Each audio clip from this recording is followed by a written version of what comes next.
सभी को नमस्ते और आप सबका स्वागत है इस 6 बजे वाले कार्यक्रम में। और आज आप सभी को नए वर्ष की बहुत बहुत शुभकामनाएं। जहां पर भी आप देश में विदेश में नए वर्ष की सभी को बहुत बहुत बधाई हो, नवरात्रों की बहुत बहुत बधाई हो। और आज नवरात्रों के पहले दिन हम एक देवी जी से जुड़ने वाले हैं जिन्होंने एक पुस्तक लिखी है जिसके बारे में वो हमें बताएंगे डिटेल में। एक्चुअली इन्होंने पहले 2 पुस्तकें और लिखी हैं, लेकिन मैंने एक पढ़ी है, एजुकेशनल हेरिटेज ऑफ इंडिया। और अब जो नई पुस्तक आई है वो है revisiting the educational heritage of India. तो सहाना सिंह अमेरिका में रहती हैं, तो आज हमारे साथ वहीं से जुड़ रही हैं। तो उनसे हम चर्चा करेंगे हमारे देश का जो धरोहर रही है, जो हेरिटेज रही है एजुकेशन सिस्टम की, और वो किस तरह से आज के एजुकेशन सिस्टम से डिफरेंट था, उससे भिन्न था, और क्या हमें आज वाला मॉडल चलाए रखना चाहिए या ये संभावना है कि हम कुछ एलिमेंट्स पुराने में से लेके नया सिस्टम बनाएं या उसे वापस लेके आए। तो आप शेयर करें, लाइक करें ताकि हम ज्यादा लोगों तक पहुंच सके।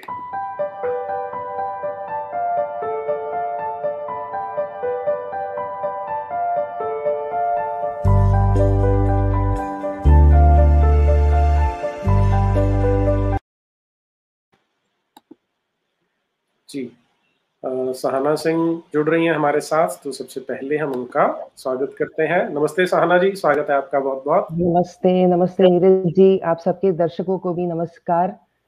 ह्यूस्टन अमेरिका से नमस्कार। तो नीरज जी, आप तो बहुत अच्छा काम कर रहे हैं। आपके चैनल में जो आप बताते हैं मैं बीच बीच में देखती हूँ, बहुत अच्छा लगता है। तो धन्यवाद मुझे बुलाने के लिए। जी एंड शुभ नववर्ष। हाँ जी, मैं वही कहने लगा था कि आपको भी नए वर्ष की बहुत बहुत शुभकामनाएं। आपके तो वहाँ अभी सूर्य उदय हुआ होगा मुझे लगता है। हाँ, अभी अभी हुआ है। हाँ, यहाँ। जी हाँ, आपका पहले होता है, हमारा तो बाद में होता है। हाँ जी। हाँ। मैं दर्शकों को थोड़ी सी एक बैकग्राउंड दे देता हूँ कि सहाना जी एनवायरमेंटल इंजीनियर हैं अपनी क्वालिफिकेशन से, और इन्होंने भारतीय इतिहास पे, वाटर मैनेजमेंट पे और एजुकेशन पे काम किया है।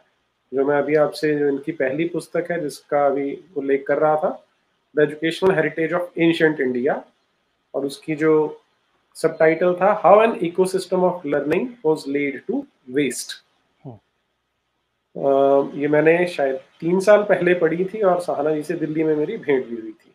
और इसी पुस्तक को इन्होंने, अब जो इनकी दूसरी पुस्तक आई है 2021 में, वो है revisiting the educational heritage of India. पहली पुस्तक जो थी वो जहाँ तक मुझे ध्यान है 125-150 पेजेस की, बहुत बड़ी नहीं थी। मैं ठीक कह रहा हूँ सहाना जी? हाँ, सही कह रहे हैं जी। और दिल्ली टेक्नोलॉजिकल यूनिवर्सिटी से पढ़ाई की है इन्होंने अपनी, और जो एशियन वाटर मैगजीन है उसकी एडिटर रही हैं कई वर्षों तक।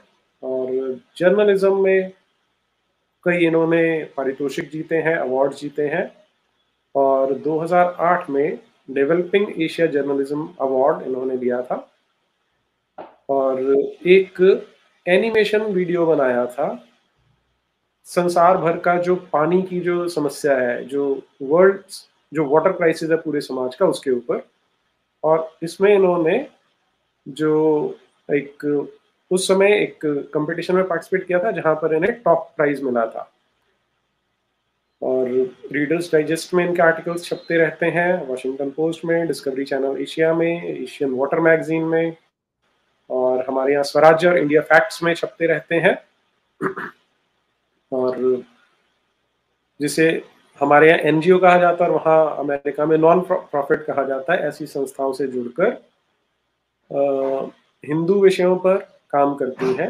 और इनका जो एक विषय है वो है कि किस प्रकार से हिंदुओं में संस्कार जगाए जा सकते हैं।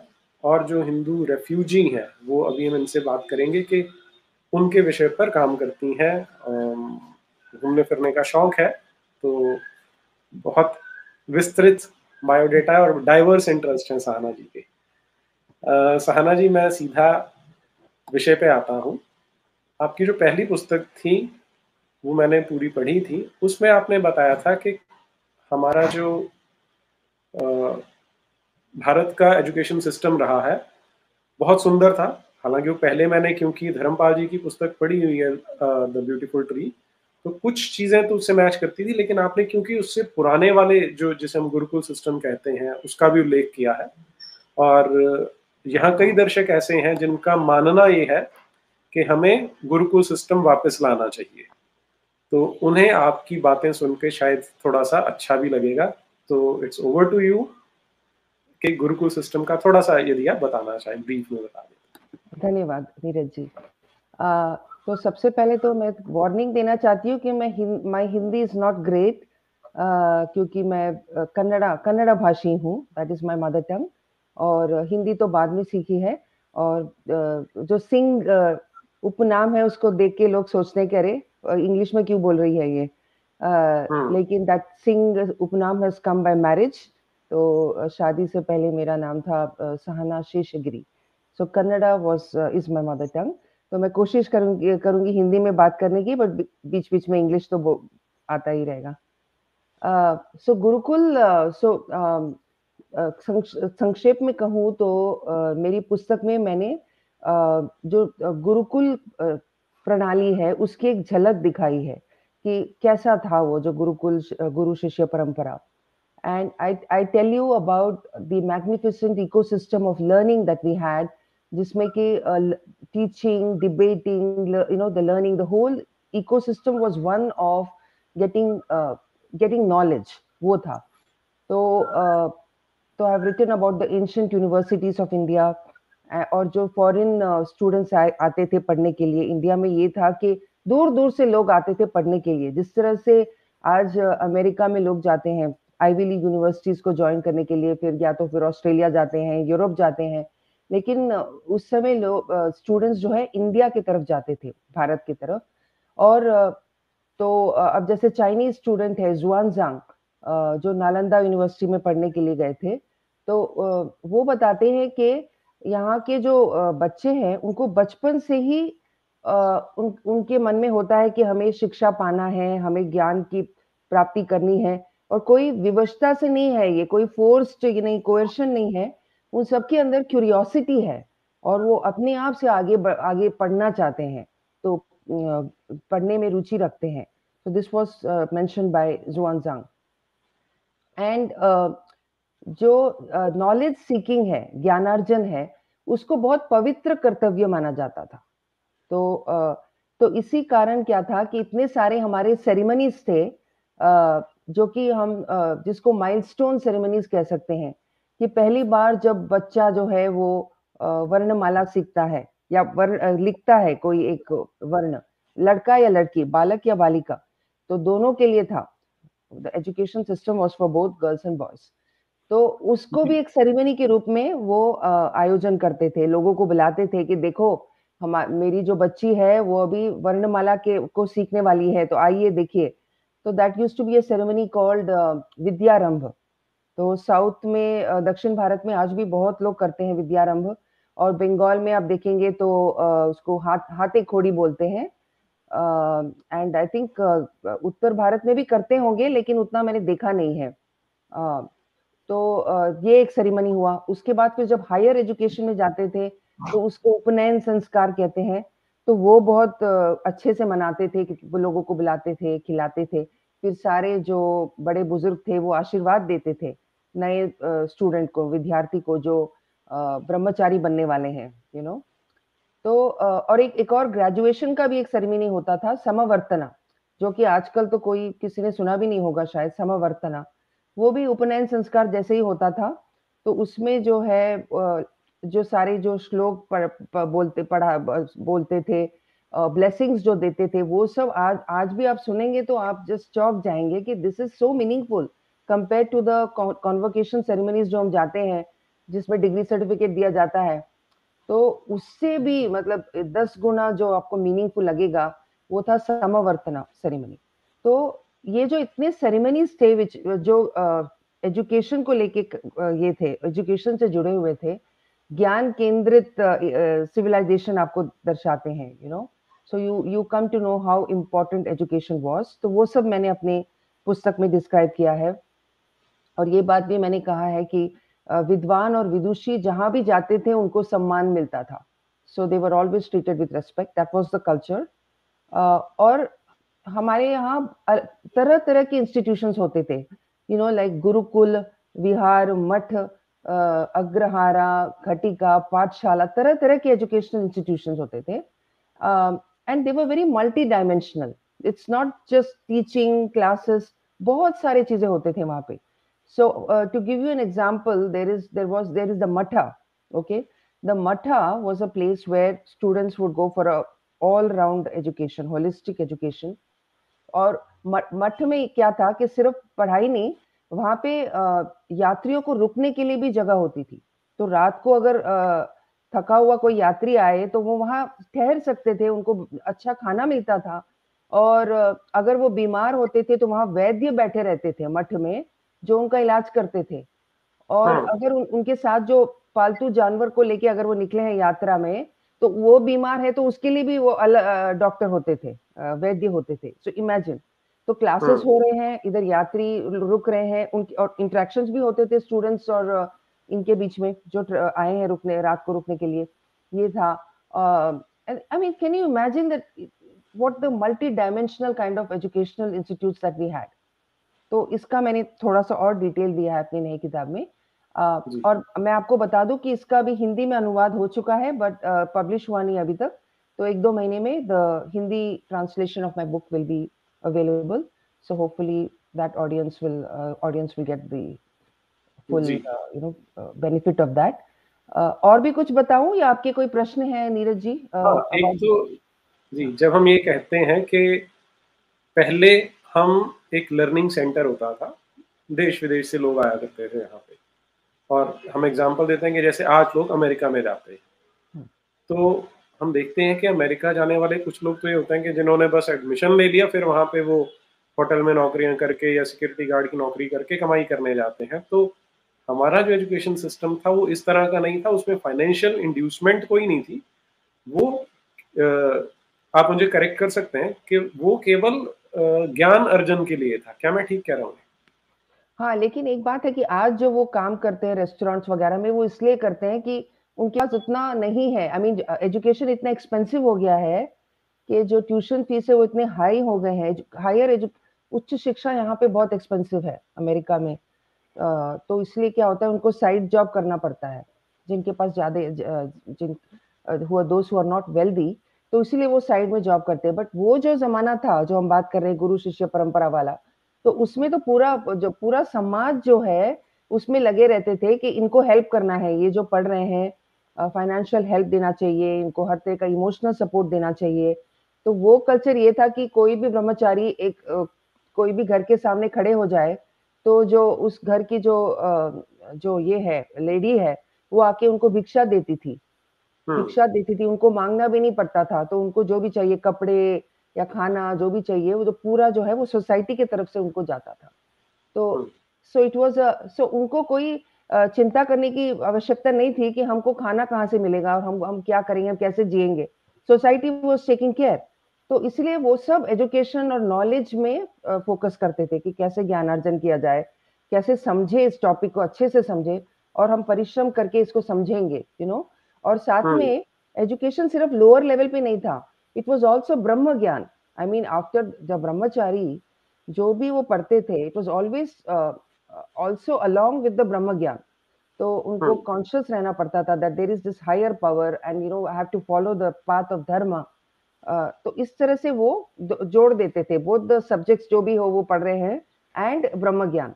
सो that was the uniqueness of the ancient times. जी। तो अब दूसरी चीज जो डिफरेंस है कि आज तो ट्रैवलिंग बहुत आसान हो गई है कि आप फ्लाइट पकड़ते हैं, कुछ घंटे में पहुंच जाते हैं। मैंने जब पढ़ा था फाहीम के बारे में और ह्यूनसन के बारे में, इट्जन के बारे में, तो उनको तो कई कई महीने लगते थे पहुंचने में, अलग अलग टेरेन्स में से चल के आते थे, फिर उनको रास्ते में लूटे जाने का डर होता था। तो मतलब वो इतना ज्यादा स्ट्रगल करके यहाँ आते थे। तो एक तो ये डिफरेंस आया। दूसरा जो आपने पॉइंट रेज किया, उसमें आप ना मुझे अपना बताइएगा कि आपका क्या इंप्रेशन था इसमें कि आज यहाँ पर जो जैसे आप अमेरिका में है तो वहां पर ये सिस्टम है कि वो कमाता है फिर फीस देता है, और फीस भी बहुत हैवी फीस है, जबकि यहाँ पर फीस नहीं ली जाती, केवल उनको अपनी जो पढ़ाई है उस पर फोकस करना होता था। तो कौन सा सिस्टम बेटर है, क्योंकि दोनों के फेवर में लोग पॉइंट देते हैं। आजकल जैसे कई बार डिस्कशन होती है तो कई लोग हैं वो बोलते हैं कि तो इसमें हर्ज क्या, अगर एजुकेशन एक प्रॉफिटेबल बिजनेस बन जाए तो what is the harm in that. तो what are your thoughts on this, आपका क्या विचार है? वेल देखिए, अगर सीरियसली आप रिसर्च पॉइंट ऑफ व्यू से देख रहे हैं तो एक्चुअली उसको प्रॉफिटेबल बिजनेस बनाना ठीक नहीं है। Education for the sake of knowledge, for the sake of knowledge नहीं होता। तब क्या होता है कि जो पैसे लगा रहे हैं उसमें, वो जिस दिशा में लेना चाहते हैं रिसर्च, वो उस दिशा में चला जाएगा, ये होता है। तो this is the negative part of it. तो अभी जो वो एक्चुअली मुश्किल है कहना, क्योंकि अभी माइंडसेट ही चेंज हो गया है। उस टाइम में माइंडसेट ये था कि हमको ज्ञान अर्जन करना है, we need to get this knowledge. तो अभी तो वो चला गया है ना, वो जो पवित्रता है ज्ञान के साथ जुड़ा हुआ, वो नहीं है अभी। तो अभी क्या है कि आप so all these centres are mainly to train you for your job, जो भी आपको जॉब मार्केट के लिए। तो वो तो पहले भी था, इनफैक्ट पहले वो जो स्किल्स के लिए एक अलग एजुकेशन सिस्टम था। तो आप जिनसे भी सीखना चाहते थे, आप उनके पास रह के सीखते थे, कोई भी स्किल हो। अगर आप इंजीनियर बनना चाहते हैं तो, या आर्किटेक्ट बनना चाहते हैं तो, वो आप इंजीनियर जो मास्टर आर्किटेक्ट हैं, आर्टिसन, उनके साथ रहते थे। आप उनको पहले, वो आपको मानते हैं कि नहीं, आपको स्टूडेंट के रूप में लेते हैं कि नहीं, वो भी एक डिपेंड करता था कि आप एडमिशन टेस्ट में कैसे करते हैं। फिर वो आप उनके साथ रहते थे, उनके साथ साथ काम करते थे, उनको हेल्प करते थे। इंटर्निंग, जैसे कि इंटर्नशिप आज करते हैं ना, उस तरह से ट्रेनिंग होती थी उस टाइम में। तो इन अ वे वो उस टाइम भी प्रॉफिट था, ऐसे नहीं कि प्रॉफिट नहीं था, बट वो मॉडल अलग था। तो जो लोग सीरियसली इस प्रोफेशन को लेना चाहते हैं, वो उस प्रोफेशन के लिए जाते थे और वहां उनके साथ सीखते थे। तो वो डिफरेंट था। तो अभी तो ये है कि एक जनरल एजुकेशन सा हो गया है, राइट, जहाँ पे आप जाएंगे, उसके बाद आप अलग अलग स्ट्रीम में जाएंगे। तो अभी वो, इसीलिए वो फॉर प्रॉफिट हो गया है। आई डोंट थिंक आप उसको पूरा चेंज कर पाएंगे अभी। It has to be some kind of hybrid approach only, it's not possible to change that. तो पूरा, अब ऑफ कोर्स ये जो है ना, जो वेद ज्ञान है और वो सब जो ब्रह्म ज्ञान है, वो सब जब लेना है तो वो तो फॉर प्रॉफिट नहीं हो सकता। That has to be with the spirit of learning. तो ये दो तरह की अभी मैं एजुकेशन ना है। मैं अपना हाँ क्वेश्चन रीफ्रेज कर रहा हूँ, शायद मैं कम्युनिकेट नहीं कर पाया हाँ कि आज यूनिवर्सिटीज मोटा मोटा पैसा चार्ज करती हैं, कि यूनिवर्सिटीज हैं, स्कूल्स हैं, कॉलेजेस हैं, वो इतना भारी फीस चार्ज करते हैं और उसका वो जस्टिफिकेशन देते हैं कि हमें प्रॉफिटेबल होना इसलिए कर रहे हैं। ऑफ कोर्स आप आर्किटेक्ट बन रहे हैं, उसके बाद आप प्रैक्टिस कर रहे हैं, वहां पर आप प्रॉफिट कमा रहे हैं, वो एक अलग इशू है। लेकिन आज एजुकेशनल इंस्टीट्यूट्स प्लीज करने लग गए एक तरह से, तो वो था मेरा पॉइंट। नहीं, वो तो गलत है। वो जो ग्रीड बेसिस पे जो करते हैं, कैपिटेशन फीस, वो बड़ा बिल्डिंग बनाने के लिए पैसे ले रहे हैं, and then you don't know वो उस बिल्डिंग पे लगा रहे हैं कि नहीं लगा रहे हैं, क्या है वो ठीक नहीं है। उससे तो फिर सिर्फ जो पैसे वाले हैं, जब जो स्कॉलरशिप मिलता है, सिर्फ वही लोग पढ़ाई करेंगे ना। तो वो तो ठीक नहीं है, या द ग्रीड बेस्ड एजुकेशन नहीं है। तो वो जो वो माइंडसेट की बात ही कर रही थी मैं, जो माइंडसेट जो एजुकेशन का था, उस वो वाला जो इकोसिस्टम था, वो अगर हम फिर ला सके तो फिर ये this will not be there like this, जो प्लीज करते हैं ये लोग। एक्चुअली फनी थिंग इज, जो एंड दूसरा जो रिजर्वेशन, आई डोंट नो अगर आप वो ला रहे हैं, तो whether it's part of your discussion today. कई लोग जो यहाँ अमेरिका में पढ़ने आए हैं, वो वहाँ उनको इंडिया में रिजर्वेशंस की वजह से एडमिशन नहीं मिल पाया इंजीनियरिंग में या उसमें। फिर वो लोग किसी तरह से पैसे इकट्ठे करके यहाँ आ जाते हैं यूएस में पढ़ने के लिए। तो ये भी एक इश्यू है वहाँ पे। एक तो आपने जो बताया वो एक्सपेंसिव है, और दूसरा वो रिजर्वेशन का इश्यू है। तो ये जो दो बिल्कुल अलग मॉडल्स हैं, जैसे पहले जो मॉडल था वहां पर गुरुकुल होते थे, और गुरुकुल है या जैसे कोई विश्वविद्यालय है, महाविद्यालय है, तो उसका जो फंडिंग थी वो ये तो स्टेट करती थी या सोसाइटी करती थी। उनका जो स्टूडेंट्स का भोजन है वो सोसाइटी दे रही है। ये मॉडल है जिसमें कि जो शिक्षक है वो धन अर्जित नहीं कर रहा, और अगर वो धन अर्जित कर रहा है तो उसे बड़ी हेय दृष्टि से, बड़ी नीच दृष्टि हाँ। से देखा जाता है, ये घटिया व्यक्ति। हम्म, आज हमने कुछ टर्मिनोलॉजी ऐसी बना ली है कि मैं तो प्रोफेशनल टीचर हूँ, इसलिए मैं प्रोफेशनल फीस चार्ज करता हूँ। तो ये टर्मिनोलॉजी चलती है, और क्योंकि सारे का सारा जो एटमॉस्फेयर है वो ऐसा बन गया है, तो इसलिए ये बहुत ऑड भी नहीं दिखता। जैसे इसमें जस्टिफिकेशन ये दे दिया जाता है कि अगर हम हैवी फीस चार्ज कर रहे हैं तो हम उसी कैलिबर के टीचर्स भी लेके आ रहे हैं। तो ये एक ऐसा विशियस सर्कल है और विशियस आर्ग्यूमेंट है कि इसमें आप फंस जाते हैं। तो what, how do you think this? That is true. I mean, but again आप देखिए कि ये जो टीचर्स हैं, अगर उनको अभी सब ये सब मार्केट बन गया ना, अभी तो this is all a market now. तो पहले जमाने में तो वो सोसाइटी सपोर्ट करता था टीचर्स को, तो अभी वो टीचर्स को सपोर्ट नहीं कर रहे हैं, सोसाइटी इज नॉट सपोर्टिंग, तो फिर वो भी जॉब मार्केट में ही है, तो उनके लिए भी जॉब मार्केट है। तो they want to be successful by earning as much as possible. और अभी ऐसे भी नहीं है कि पहले की तरह था कि अरे how can a Brahmin charge fees, how he is no longer a Brahmin. अगर वो फीस ले रहा है और अपना नॉलेज शेयर नहीं करता है फ्रीली, तो फिर वो ब्राह्मण नहीं है, तो उसको वो टैग लग जाता था। लेकिन आज तो ऐसे नहीं है, आज तो वो वाला भी नहीं है व्यवस्था, तो उसको तो फिर so he is just like a professional, तो वही हो गया अभी, है ना। तो आई डोंट थिंक अगर फ्री में कोई पढ़ाए तो उसका भी कोई वैल्यू होगा, ये भी एक है। जी, हाँ, हाँ। वो क्योंकि माइंडसेट सारे का हाँ। सारा वैसा बनता जा रहा है। हाँ। मुझे आपकी बात से याद आया कि जब हम मैकॉले के मिनट्स की बात करते हैं, मैकॉले का नाम हम बहुत लेते हैं और सुना भी है हमने कि मैकॉले ने किस तरह सिस्टम को डिस्ट्रॉय किया, और उसके मिनट्स बड़े फेमस है। लेकिन जिस मीटिंग में उसने वो मिनट्स दिए थे, उसमें एक उसका थोड़ा सा जूनियर था, लॉर्ड प्रिंसेप। हम्म, तो लॉर्ड प्रिंसेप ने एक पॉइंट रेज किया था।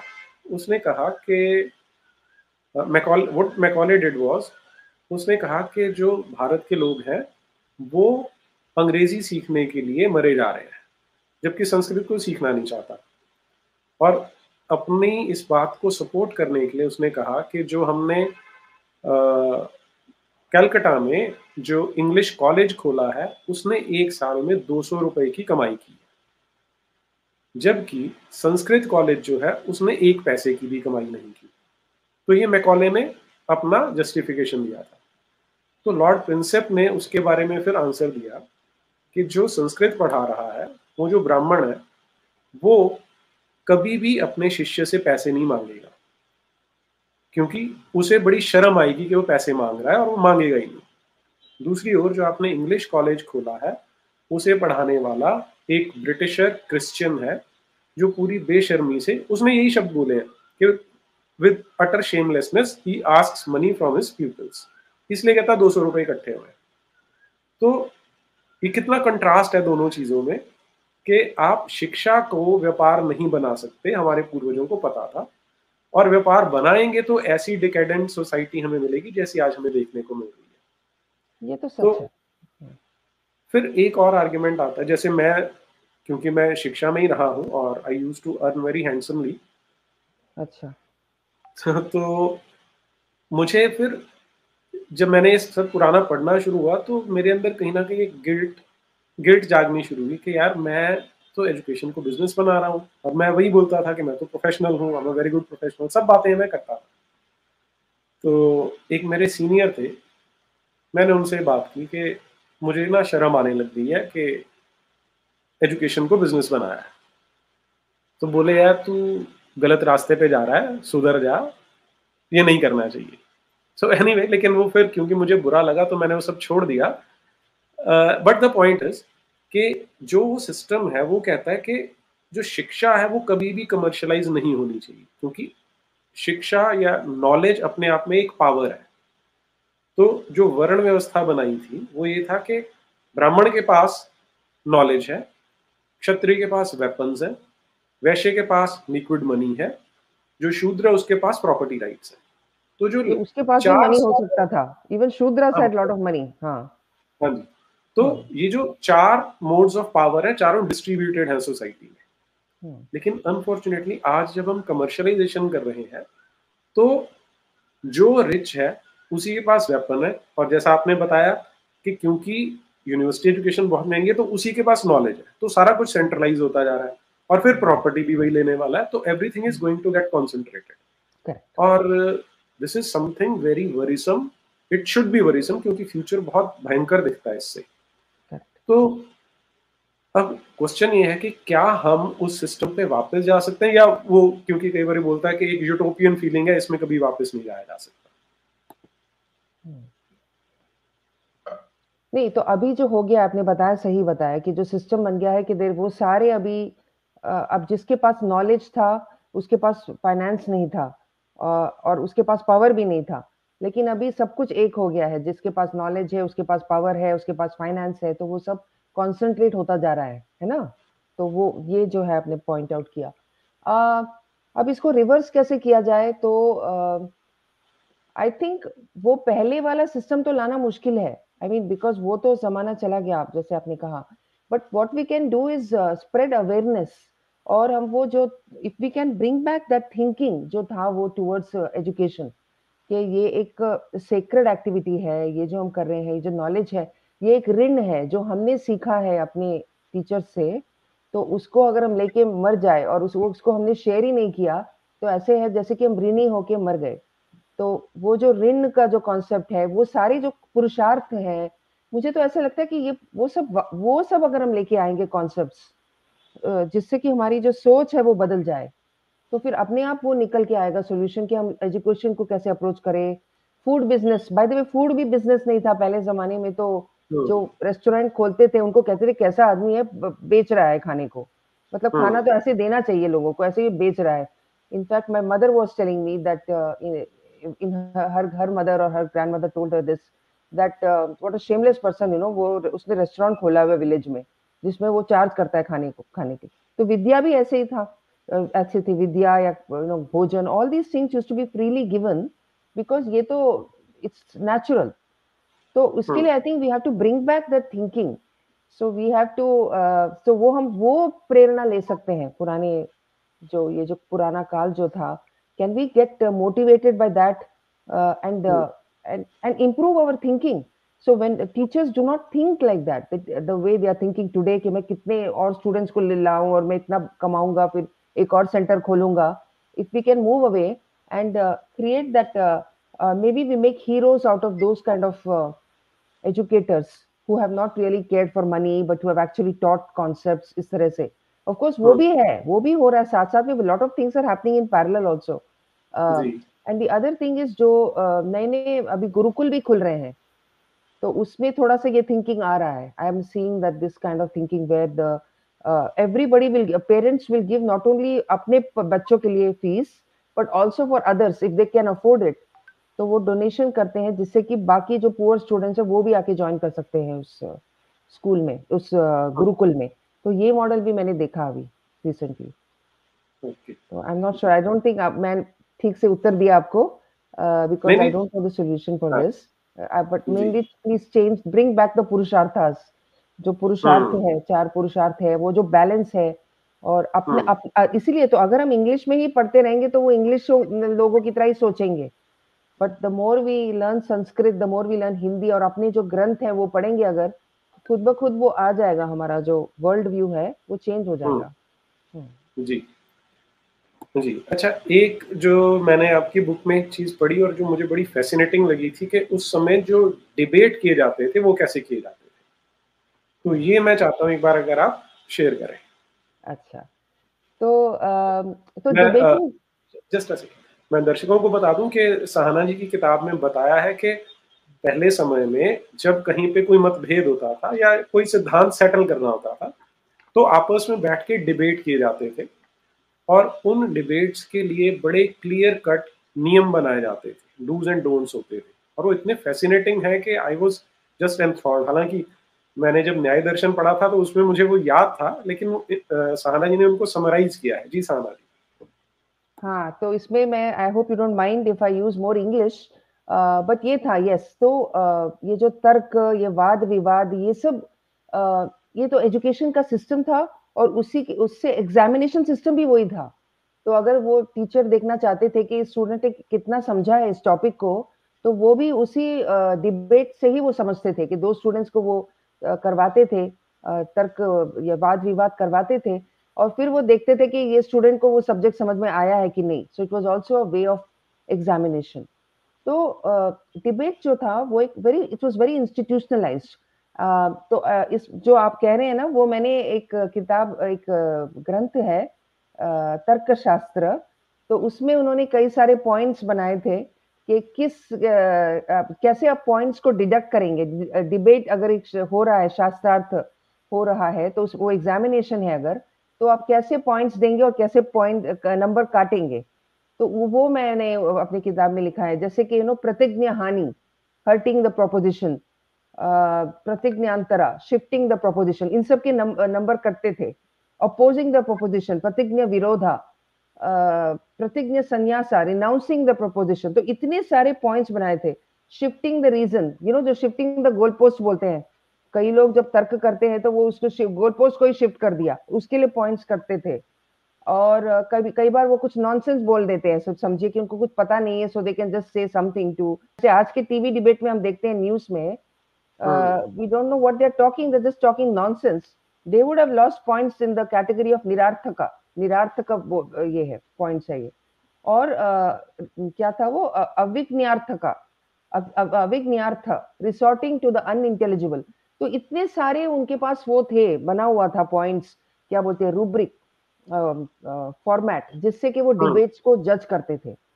और आई थिंक वो इतना इंटरेस्टिंग है कि वो इतना लॉजिकली सोचते थे। जब वो न्याय शास्त्र पढ़ाते थे, तो वो भी एक चीज है जो मैंने अपने बुक में मेंशन किया है कि हमारा जो आधुनिक शिक्षा व्यवस्था है हमारी, तो उसमें ये सब है ही नहीं। लॉजिक कहाँ सिखा रहे हैं लोगों को। तो वो जो, इसीलिए हम लोग वो टीवी डिबेट, न्यूज डिबेट में देखते हैं कि पता नहीं ये कोई लॉजिकली नहीं बात हो रही है यहाँ पे, what are they talking, because वो लॉजिक सीखा ही नहीं है उन्होंने। So this is the thing. और जो टूर्नामेंट्स होते थे उसमें जो उसको देखने के लिए दूर दूर से लोग आते थे देखने के लिए, तो वो भी समझ पाते थे कि ये एक पॉइंट ऑफ व्यू है और ये दूसरा पॉइंट ऑफ व्यू है, और कौन सा बेटर है।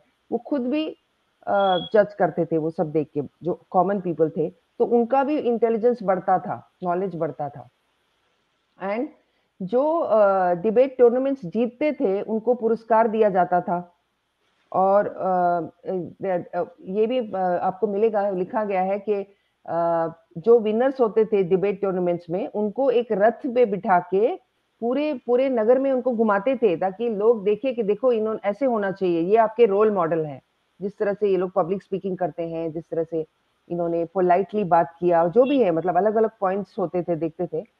हाँ, you could not, bye the way, very important, कि आप जब डिबेट पे जाते थे, आपको वो दूसरे का जो पॉइंट ऑफ व्यू है वो पूरा मालूम होना चाहिए था। जैसे कि आप उनके तरफ से भी आर्ग्यू कर सकते हैं, उतने आपको मालूम होना चाहिए था।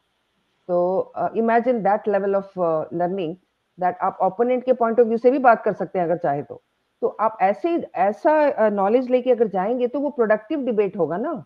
तो you are both trying to understand something.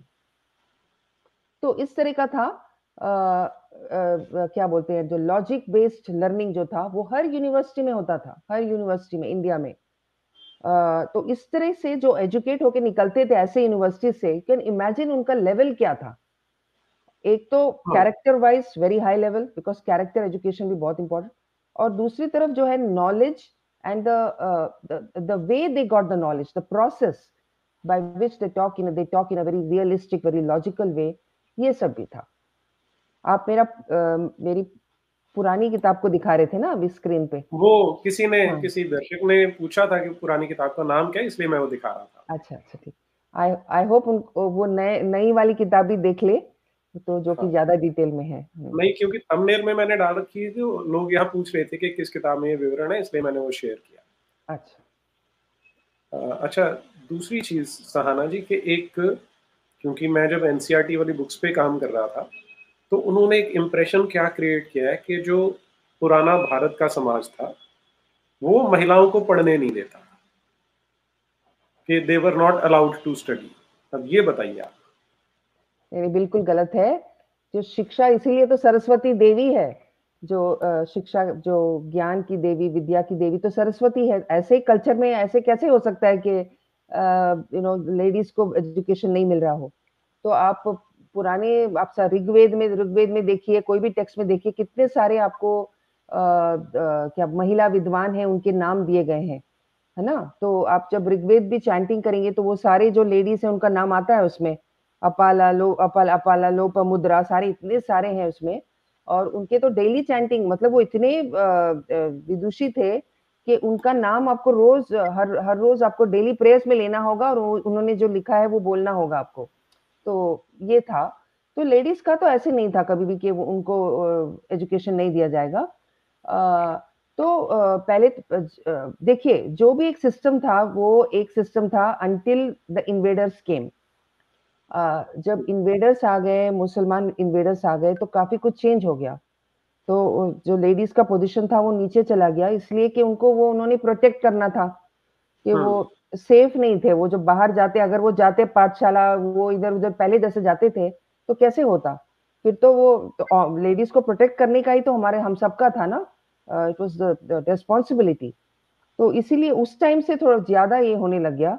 लेकिन आप पहले पहले का देखिए तो आप तो संस्कृत जो नाट्य है उसमें भी आप देखेंगे कि ये लिखा गया है कि ये एक कैरेक्टर, एक पात्र है लेडी, जो बोल रही है कि मुझे क्या कहते हैं कि मेरे जो प्रोफेसर हैं, मेरे जो गुरु हैं, वो ज्यादा ध्यान नहीं दे रहे हैं, वो खुद अपने रिसर्च में लगे हुए हैं, इसीलिए मैं कोई दूसरे गुरु को ढूंढ रही हूँ। ऐसे उसका एक मिलेगा आपको। 8वीं शताब्दी में एक ये है, भवभूति ने लिखा है नाटक। ये सब मैंने अपनी पुस्तक में मेंशन किया है। तो इस तरह के आपको मेंशंस मिलते हैं कि जो लेडीज जो पढ़ना चाहती थी, आगे पढ़ना चाहती थी, वो पढ़ते थे। हाँ, ये नहीं है कि thousands and thousands of girls are going into for higher education। थी बेसिक एजुकेशन तो सबको मिलता था, बिकॉज जो विद्यारंभ है वो लेडीज का भी होता था, जो सेरेमनी है। उपनयन तो पहले वो भी लेडीज के लिए होता था। लेकिन ऐसे नहीं कि बहुत सारे लेडीज इकट्ठे मिलके सारे ब्रह्म ज्ञान के तरफ जा रहे हैं, ऐसे नहीं था। सिर्फ वो लोग जो रुचि रखते थे और वो उसके लिए लाइफ को अपना होल लाइफ को समर्पण करना चाहते थे उसके लिए, और शायद वो विवाह भी नहीं करते थे। जो लोग ब्रह्मवादिनी जो होते थे वो तो विवाह भी नहीं करते थे, वो सिर्फ उसी में वेद ज्ञान में ही लगे रहते थे। लेकिन ज्यादातर लेडीज जो थे वो फैमिली स्टार्ट करने में, फैमिली को संभालने में वो करते थे। That was the, of course it is practical also, isn't it? Imagine, नहीं तो आपको तो आपका तो फिर वंश ही एक्सटिंक्ट हो जाएगा, खत्म हो जाएगा आपका, अगर आप बच्चे पैदा नहीं करेंगे। तो ये प्रैक्टिकल एस्पेक्ट भी था। So most of the ladies तो वो घर को संभालते थे, और फिर ऑफकोर्स घर को संभालने का मतलब ये नहीं कि वो बाहर का कुछ नहीं कर सकते थे, बाहर का भी कर सकते थे। हस्बैंड का, they were one half of the family.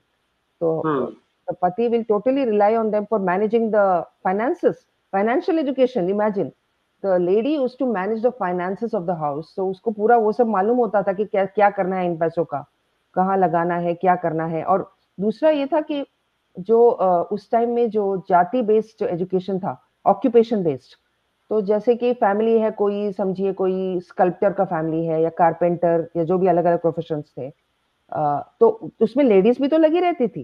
तो सबका सबका बिजनेस था ना वो। तो या तो फिर आप समझिए कोई वैद्य का फैमिली है, तो उसमें वैद्य is, suppose he is a man, तो उसकी वाइफ भी उसी में हेल्प करती थी उसको, उनको। तो जड़ी बूटी लेके आना, वो दवाई तैयार करना, देना, वो तो लेडीज भी करती थी, बच्चे भी करते थे।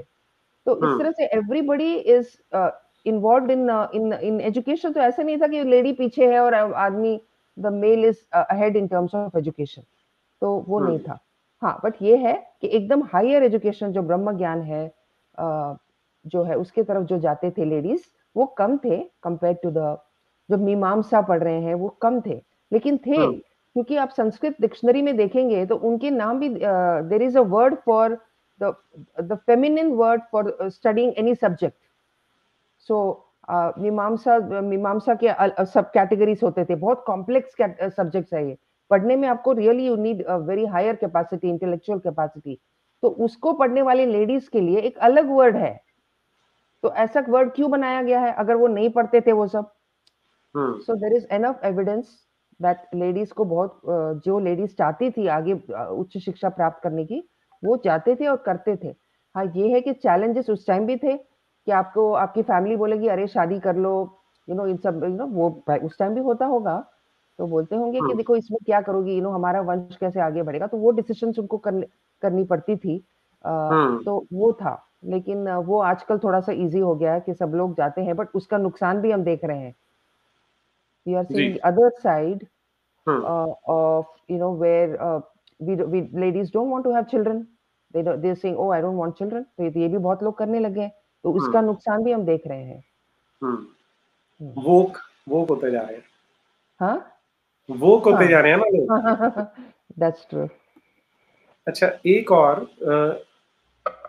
आपने जब ये इसकी बैकग्राउंड रिसर्च की तो आपने ये कहीं पाया कि जो शूद्र थे, पहले तो शूद्र कौन थे और क्या उनको डिस्क्रिमिनेट किया जाता था कि तुम्हें पढ़ने नहीं देंगे?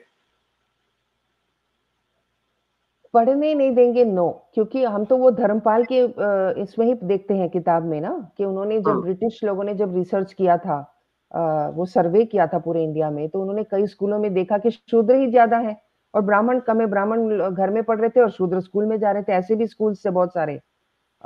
तो ऐसे नहीं था कि शूद्रों को अलग रखा गया था एजुकेशन। दूसरी बात ये है कि देखिए, शूद्र जो है ना, ऐसे नहीं था कि सब लोग हायर एजुकेशन करना चाहते हैं, तर्कशास्त्र सीखना चाहते हैं, वो नालंदा में जाके वो सारे कॉम्प्लेक्स बौद्ध धर्म, ये धर्म, दर्शन, ये सब सीखना चाहते हैं, पढ़ना चाहते हैं, ऐसे नहीं था। तो जो शूद्र उस टाइम में थे, वो सब तो ये करते थे ना, जो क्या बोलते हैं, आर्टिसंस थे, जो हम्म। इंजीनियर्स थे, वो भी तो शूद्र थे। तो हम्म। वो लोग जो बिल्डिंग बना रहे हैं, वो सब काम कर रहे हैं, वो सब तो शूद्र थे। तो उसका नॉलेज तो उनको मिल रहा था, तो उसका ट्रेनिंग हम्म। भी लेते थे, वो सब करते थे, तो they were doing that and they were getting paid for it, जिससे वो अपना घर बनाते थे, अपना घर चलाते थे। तो आई मीन ये आजकल उन्होंने अच्छा, बाद में जब ब्रिटिश आए, तो असली जो आप कास्ट सिस्टम जो देख रहे हैं, वो आप ब्रिटिश के आने के बाद का देख रहे हैं, जो उन्होंने पूरा खराब कर दिया सोसाइटी को, जो व्यवस्था है उसको चेंज कर दिया। फॉर एग्जाम्पल, मेरी जो नई किताब है, मैं उसका कवर भी दिखा दूं आपको, those who are asking, maybe they can G G C G. This, this is the new book. तो साउथ इंडिया में जैसे क्या हुआ, जब इन्होंने सिविल सर्विसेज स्टार्ट किया, इंडियन सिविल सर्विसेज, तो उसमें उनको इंडियन ऑफिसर्स की जरूरत पड़ गई, बिकॉज सिर्फ ब्रिटिश ऑफिसर्स इतने थे नहीं कि वो सिविल सर्विसेज को चला सके। तो उन्होंने रिक्रूटमेंट शुरू किया। तो सबसे पहले तो उन्होंने सब समाज का नष्ट कर दिया था, जो वहां पे पाठशाला होते थे, जहाँ पे वो ब्राह्मण पढ़ाते थे कि स्टूडेंट्स को। अब उनके पास पैसे नहीं है, उनके पास फंडिंग नहीं है, क्योंकि इन्होंने पूरा बंद कर दिया था सोसाइटी का जो डोनेशंस वगैरह, तो वो सारे बंद होने लग गए थे। अब वो ब्राह्मण लोग क्या करें, फिर वो सिविल सर्विसेज के लिए अप्लाई करने लग गए, साउथ इंडिया में तो बहुत पाया गया है। तो जो जो लोग पहले जो ये करते थे, विद्या दान करते थे, अब वो रेवेन्यू ऑफिसर बन गए हैं और वो टैक्स कलेक्शन करना शुरू कर दिए हैं। तो वो लोगों को उनके खिलाफ वो होने लग गया कि ये हमसे, because you see they were getting into civil services because they had higher education, because so they could learn English very quickly. ये ब्राह्मण जो थे और हायर जो थे, तो वो उसमें घुस गए सिविल सर्विसेज में, और फिर वो टैक्स कलेक्टर बन गए। तो फिर लोगों के अंदर वो आ गया कि ये क्या हो रहा है, फिर उनको ब्रिटिश के for the British they were collecting taxes basically. तो देखिए हम्म। कैसे सोसाइटी बदल गया, जो जो विद्या दान करने वाले थे, अब वो क्या काम कर रहे हैं यहाँ पे, और उसके लुटेरे वजह बन से जो गए वो, तनाव बढ़ गया। हाँ, एक्सटॉर्शनिस्ट बन गए वो। फिर वो तनाव, हाँ, तो वो कास्ट सिस्टम जो हम देख रहे हैं, जो विकृत रूप जो हम देख रहे हैं का, वो इन लोगों ने बनाया है। और ये तो आपको, आप निकोलस डर्क्स की बुक देख सकते हैं,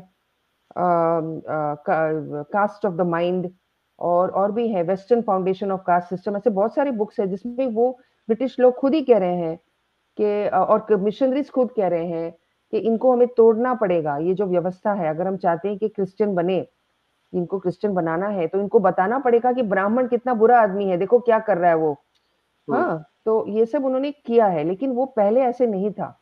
जब से पूरा सोसाइटी इंटरडिपेंडेंट था, तो शूद्र को कोई ऐसा कोई कंप्लेंट नहीं था ब्राह्मण से, कि ब्राह्मण के खिलाफ। और बाय द वे, उनके टेम्पल्स होते थे, उसमें जो प्रीस्ट भी शूद्र होते थे, कई ऐसे हम्म। हैं। अब देखिए, एक और चीज है कि हम वी शुड रिमेम्बर कि एक पैरेलल सिस्टम था, एक तो वैदिक सिस्टम था और दूसरा जो था वो तंत्र का सिस्टम था। Not many people know this, by the way. It was not like whole of India में सब वैदिक परंपरा फॉलो कर रहे हैं। हम्म। वैदिक परंपरा करने वाले बहुत कम लोग थे, माइनॉरिटी थे बल्कि। The bigger population was following the तंत्र शास्त्र, तंत्र एंड शक्ति फॉलोअर्स, द शाक्ता वर्शिपर्स। तो उन लोगों में तो कुछ नहीं था, देयर वाज नो वर्ण और जाति फॉर देम। तो उनके अलग मंदिर होते थे, तो वो सब अलग था उनका, उनको भी एजुकेशन मिलता था। So I think it is totally wrong. ये जो हम कास्ट सिस्टम की बात करते हैं आजकल, ये जो है ये एक नया है जो कि बाद में आया है। और जो पहले होता था कुल वर्ण जाति का जो व्यवस्था, वो कोई वाटर टाइट कंपार्टमेंट्स में नहीं थे कि जो ब्राह्मण है वो हमेशा ब्राह्मण रहेगा। अगर वो कोई गलत काम करता तो वो शूद्र बन जाता था। और बहुत सारे शूद्र हैं जो कि अपने ज्ञान की वजह से दे रोज एंड दे बिकेम ब्राह्मण, और लोग उनको मानते थे, उनके पैर छूते थे कि आपने इतना ज्ञान दिया, आप तो ब्राह्मण है। ऐसे आपको बहुत मिलेंगे एग्जाम्पल्स। तो ये जो आजकल एक नैरेटिव चलता है कि हमें जाति सिस्टम खत्म कर देना चाहिए, खत्म करना होगा, वो क्योंकि इतने समय से मिशनरी एक्टिविटी उन्होंने एक नैरेटिव ऐसा बना दिया, तो हमने उसको कहीं ना कहीं इंटरनलाइज कर लिया। मैं एक स्क्रीनशॉट शेयर कर रहा हूँ, जो एक सेंट फ्रांसिस जेवियर था, इसके नाम पे सेंट जेवियर्स, बहुत सारे इंस्टीट्यूट हमारे देश में, बहुत सारे स्कूल कॉलेजेस हैं। उसने यहाँ आके क्या कहा था वो मैं शेयर कर रहा हूँ। If it were not for the opposition of the Brahmins, we should have them all embracing the religion of Jesus Christ. कि अगर ब्राह्मण नहीं होते तो हमने सबको क्रिश्चियन बना दिया होता हिंदुस्तान में आके, क्योंकि ये ब्राह्मण were the first line of defence, और जो जाति सिस्टम था उसने कन्वर्शन होने से रोक दिया कि एनमास कन्वर्शन हो ही नहीं पाया। पर अनफॉर्चुनेटली आज हमें ऐसा बताया जाता है कि जाति सिस्टम बुरा है और हमें इसको खत्म कर देना चाहिए। What do you think? नहीं, अभी जो कास्ट सिस्टम जो ब्रिटिश लोगों ने इसको बिगाड़ के जो बनाया है उसको तो खत्म करना चाहिए, क्योंकि अभी जो वो अजीब सा एक सिस्टम है जिसमें कि वो वोट दिए जा रहे हैं कास्ट के बेसिस पे, या फिर वोट बैंक बनाए जा रहे हैं कास्ट के बेसिस पे, ये सब कास्ट सिस्टम तो बिल्कुल जाना चाहिए। और दूसरी बात ये कि हम जो ब्राह्मण है वो सही मायने से ब्राह्मण नहीं है, तो वो तो ब्राह्मण है ही नहीं, वो तो अब सब बन गए हैं शूद्र, हम सब शूद्र ही हैं, तो वो ब्राह्मण है कहाँ? तो अब वो तो आई थिंक जिस तरह से अभी कास्ट सिस्टम है वो तो खत्म कर देना चाहिए। But maybe there is a new system that needs to evolve, और हम उन लोगों को बोले कि देखिए ब्राह्मण ये है, जैसे कि इवन यहाँ आपको पता है अमेरिका में भी बॉस्टन ब्राह्मण्स करके होते थे, पता है आपको? नहीं। बॉस्टन ब्राह्मण्स होते थे जो लोग बहुत नॉलेज गेन करते थे and very cultured, very refined, तो उनको ब्राह्मण बोलते थे। I mean they took it from India of course, 18th 19th century. तो कई अमेरिका के फाउंडिंग फादर्स जो हैं उनको ब्राह्मण्स बोलते हैं, बॉस्टन ब्राह्मण्स। ये है, just wanted to just a side thing. So I think एक नया टर्मिनोलॉजी फिर लाना पड़ेगा। वैसे तो अभी वो वाला जो ब्रिटिश का जो दिया हुआ है कास्ट सिस्टम वो तो बिल्कुल हटा देना चाहिए, और जो कि हमने भी इसको और खराब कर दिया है वो हटा देना चाहिए। बट वो पहले वाला जो था, जो अब let's get it this way, जो जो जाति पुराने टाइम के जो थे, जैसे कि आयुर्वेद के लिए जो जातियां होती थी, वो उस ज्ञान को संभाल के रखते थे। सो जैसे कि वो विद्या है, you will still find by the वे ऐसे आयुर्वेद, ऐसे वैद्य हैं जो पुराने टाइम का जो नॉलेज है वो संभाल के रखे हैं वो फैमिलीज। तो इन दैट सेंस अगर आप जाति को प्रिजर्व करना चाहे तो ठीक है, या तो फिर वो मंदिर के वो रक्षक हैं। कई जैसे केरला में है, वो एक फैमिली है जो वो मंदिर को हमेशा दे विल प्रोटेक्ट द मंदिर। एंड जगह जगह ऐसे मंदिर हैं बाय द वे विच वो पर्टिकुलर जाति जो है वो उसको संभालते हैं। उसी फैमिली के जो लोग हैं वो उस मंदिर को संभालते हैं, वो उनका दायित्व है। तो उस तरह से उसको प्रिजर्व करना चाहिए। That is a very positive way of preserving the culture, है ना? नहीं तो फिर उसको आप कमर्शियलाइज कर देंगे तो फिर जो भी है वो इलेक्शन के बेसिस पे वो बन गया हेड ऑफ दैट टेम्पल, तो हो सकता है that temple will not preserve the culture in the same way. But अगर आप वो वाला जो पुरानी जो जाति सिस्टम के रूप इसमें अगर आप उसको प्रिजर्व करते हैं टेम्पल्स को, I am fine with that part of it. लेकिन जो बाकी चीज जो है वो कि इस जो क्या कहते हैं वो जो कुआं है, इस कुएं में सिर्फ ये लोग पानी पिएंगे, वो लोग नहीं पी सकते, वो सब चीजें हटा देना चाहिए। That is absolutely not relevant for today. Okay, तो उस तरह से आप कास्ट को निकाल दीजिए। एजुकेशन को भी आप open to all, merit based कीजिए, और जिनको हेल्प चाहिए in passing the examination, the entrance examination, उनको पूरा हेल्प दीजिए, चाहे कोई भी जाति के हो, कोई भी कास्ट के हो। एंड देन रियल कंपटीशन हो यूनिवर्सिटीज में, ताकि हम मेरिट बेस्ड सोसाइटी बन जाए, फिर से मेरिट बेस्ड सोसाइटी बन जाए, that is what I would like to see. ठीक बात है जी। और अच्छा, अब आपकी जो ये सेकंड बुक है, इसमें आपने फर्स्ट वाली से क्या चेंज किया है? मतलब उसी को आगे you built upon that? Yes, हर एक चैप्टर जो फर्स्ट बुक में है वो इसमें भी है, लेकिन बहुत एक्सपैंडेड वर्जन में है। प्लस मैंने नए चैप्टर्स इंक्लूड किए हैं, मेमोरी ट्रेनिंग। हाँ, मेमोरी ट्रेनिंग जो पुराने टाइम में होता था, जिसमें कि आपका जो स्मरण शक्ति है उसको बढ़ाते थे, ताकि आप पूरा जो है इसको याद रख सके, पूरे पूरे होल ग्रंथ को आप याद रख सके अपने इसमें दिमाग में। एंड तो मेमोरी ट्रेनिंग का एक चैप्टर है। दूसरा एक चैप्टर है ब्रह्मचर्य। तो ब्रह्मचर्य को मैंने बहुत इंपॉर्टेंस दिया है, क्योंकि वो ब्रह्मचर्य जो है वो कैरेक्टर बिल्डिंग में पूरा वो ही था जो आज बिल्कुल नहीं है। So I have a whole chapter on that in the new book. So ब्रह्मचर्य का मतलब क्या था, उसमें क्या करते थे, क्या सीखते थे, किस तरह से सेल्फ कंट्रोल सिखाया जाता था। ये नहीं था कि it's not like the teacher is telling कि आपको सेल्फ कंट्रोल करना चाहिए, ऐसे नहीं था। उनको टेक्निक सिखाए जाते थे कि आप कैसे अपने, आपके ख्याल तो आते, सबके मन में तो ख्याल आएंगे। आप एक सुंदर लड़की को देखेंगे तो एक लड़के के मन में क्या क्या ख्याल आएंगे, उनको पता था ये सब चीजें। तो जब ऐसे ख्याल आते हैं तो आपको क्या करना चाहिए, ये सब का ट्रेनिंग ब्रह्मचारी में मिलता था।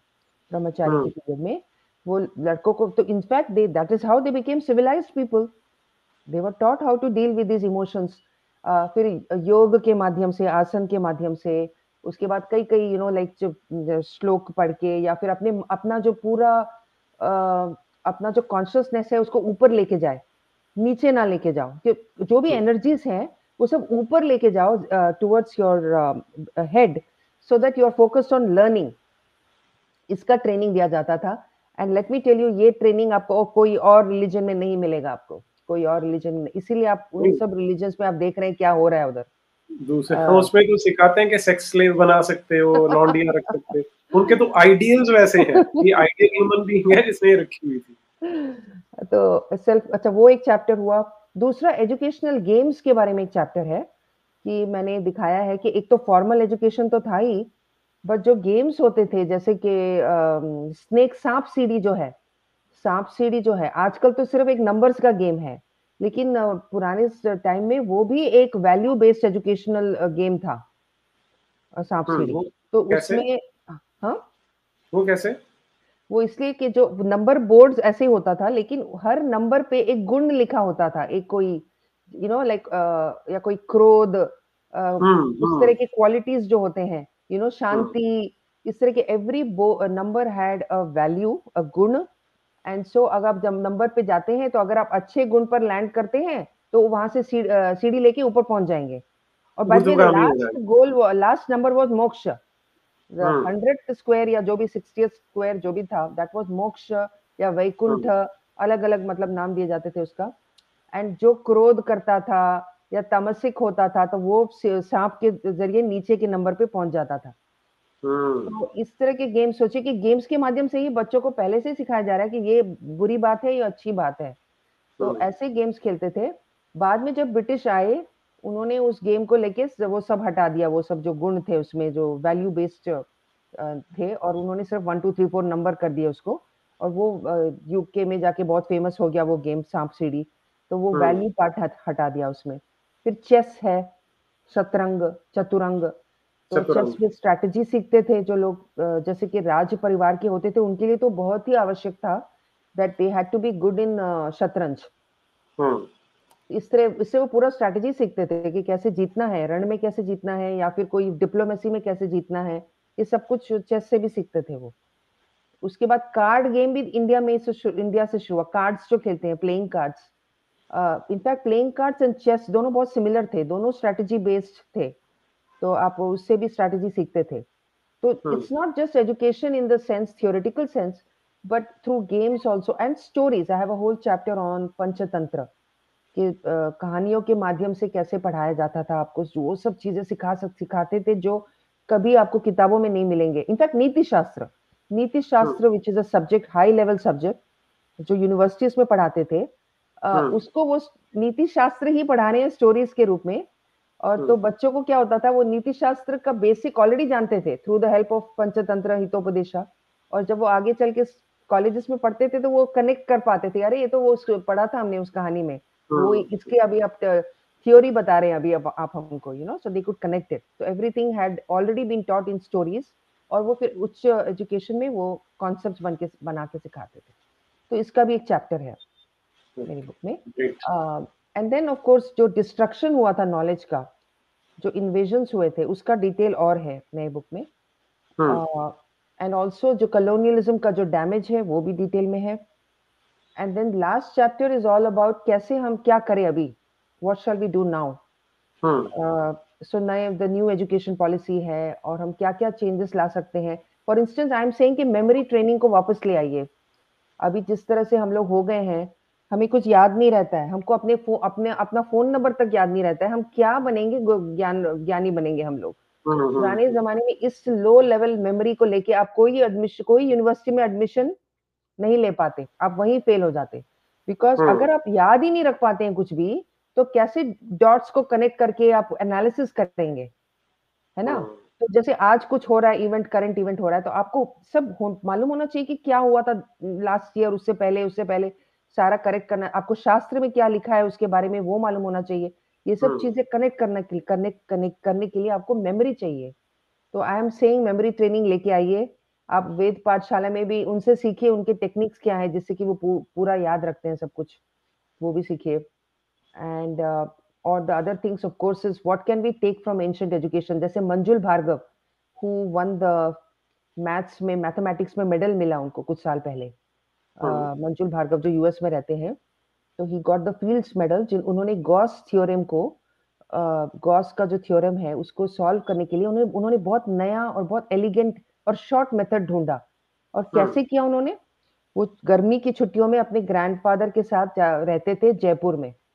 तो वहां उन्होंने पिंगला और ब्रह्मगुप्त, हेमचंद्र, इन सब की किताब जो है संस्कृत में उन्होंने सीखा अपने ग्रैंडफादर से। तो ये सब उनके दिमाग में था। और जब वो गॉस का थ्योरम देख रहे थे, उनको लगा कि क्यों ना मैं उनका टेक्निक यूज करूं। ये करते करते उन्होंने एक बहुत एलिगेंट टेक्निक ढूंढा उसको सॉल्व करने का। उसके लिए उनको मेडल मिला, the highest medal in mathematics, just like Nobel prize mathematics का है तो वो है फील्ड्स मेडल। तो मैं कह रही हूँ कि हम लोग ये नहीं क्यों नहीं कर रहे हैं, why are we not studying our own shastras and seeing whether we can find new modern solutions using our old this thing। और ये सिर्फ मैथ्स में नहीं, आप वाटर मैनेजमेंट में ले लीजिए, फार्मिंग में ले लीजिए, कोई भी सब्जेक्ट में आप उसका आइडियाज ले सकते हैं अपने। हमारे जो शास्त्र हैं, हमारे पुराने जो ग्रंथ हैं हमारे, उनसे आप आइडियाज ले सकते हैं। ये भी हम कर सकते हैं मॉडर्न एजुकेशन में। ठीक है।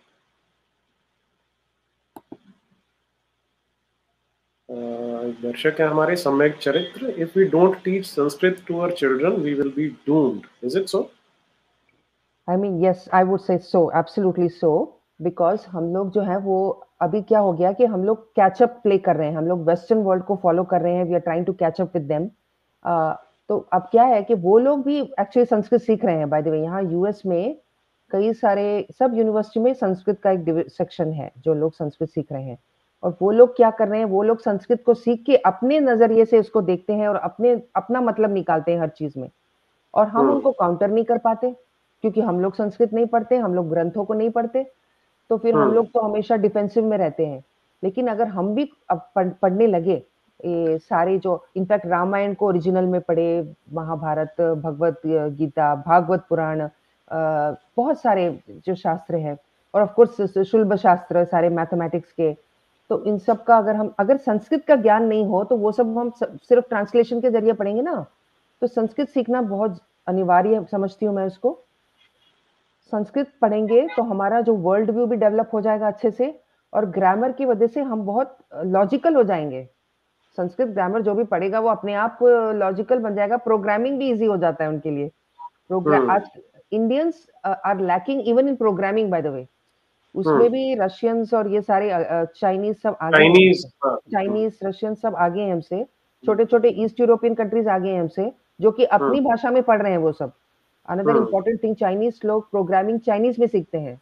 और तो उनको इंग्लिश नहीं आती है, बट वो प्रोग्रामिंग अपने लैंग्वेज में सीख रहे हैं और उसके बाद वो कर देते हैं प्रोग्रामिंग।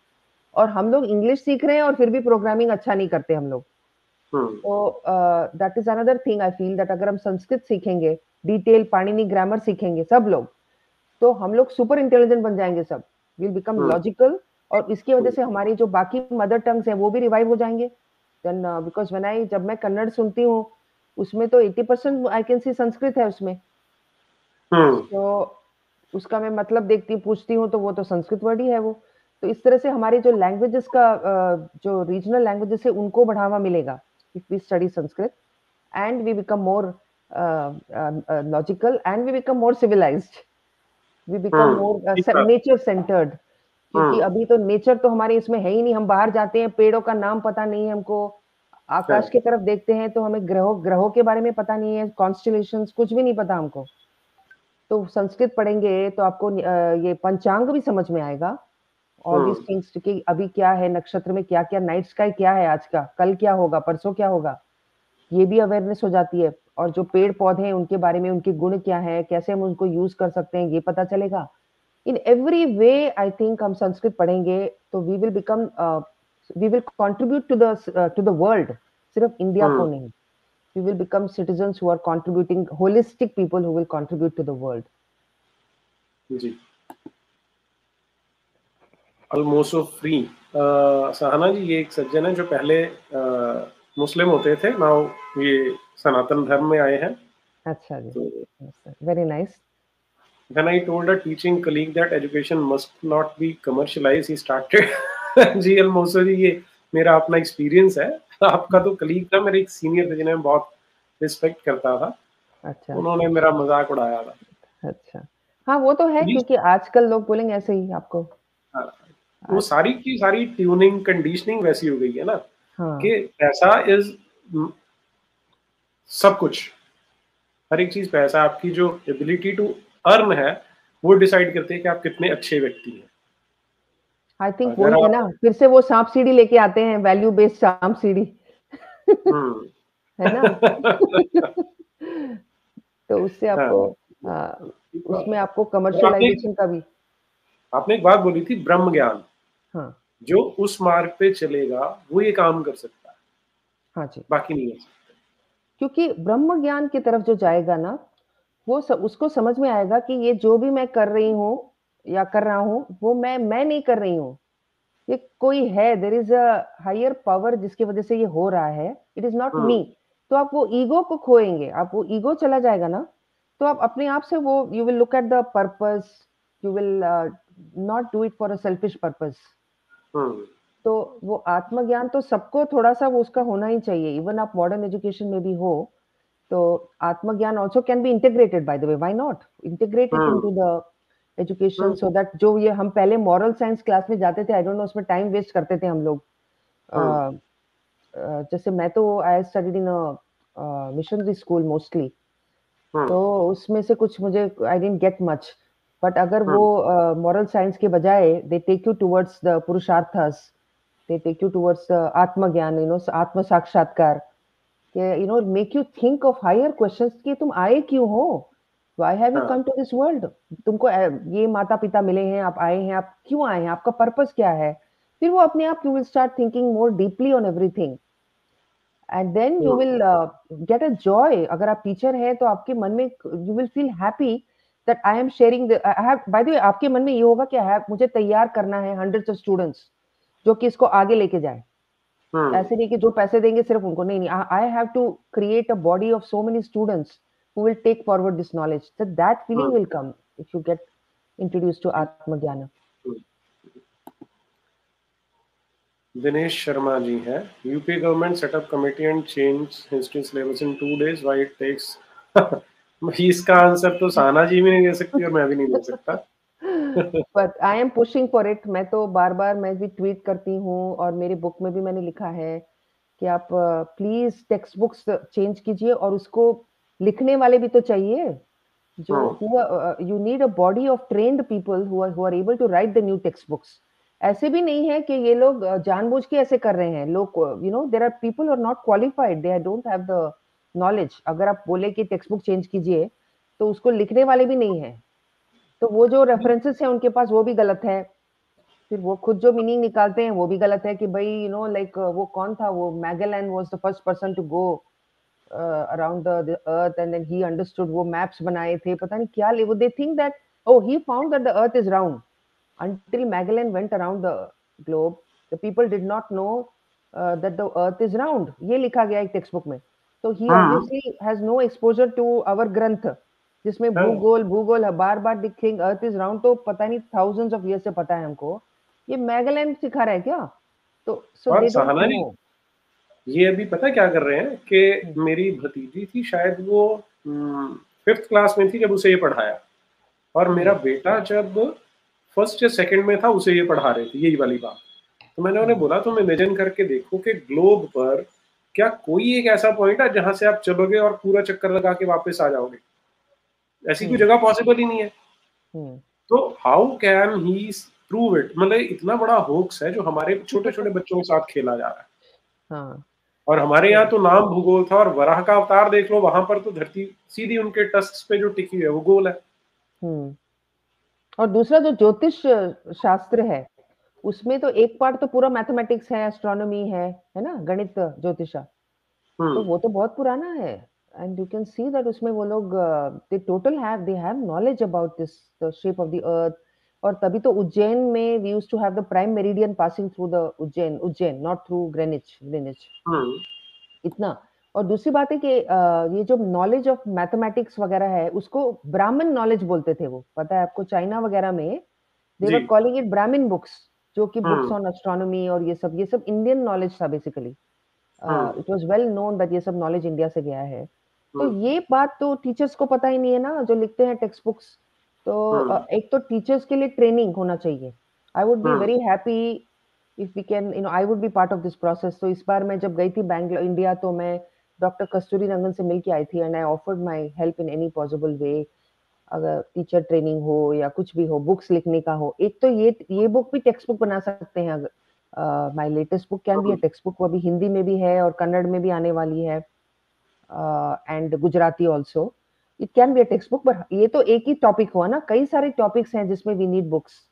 तो उनको पहले तो वो शास्त्रों का ट्रेनिंग भी होना चाहिए और मॉडर्न का ये रेफरेंसेस का भी ट्रेनिंग होना चाहिए, तब जाके वो अच्छे बुक्स लिख पाएंगे. और दूसरी बात, एक सिखाए कैसे? तो जस्ट वो टीचर वो both you know will explain and student will understand, और can we have a variety of ways of teaching that topic and making it interesting, कि क्या क्या गेम्स उत्पन्न हो सकते हैं इससे, कि जिसमें कि आप यही चीज को गेम्स के रूप में सिखाएंगे. तो उसमें आप अमेरिका का हेल्प ले सकते हैं, क्योंकि मेरी बेटी जब यहाँ हाई स्कूल में पढ़ रही थी, I was very impressed with many things, the techniques of teaching over here. Okay, आपको कभी डिटेल चाहिए तो मैं वो भी बता सकती हूँ, कैसे उन्होंने उनको फार्मिंग सिखाया था. I think you are running out of time now. एक नहीं, हाँ नहीं, टाइम तो हमारे हाथ में ही, लेकिन ठीक है, हम क्वेश्चंस ले लेते हैं. हाँ.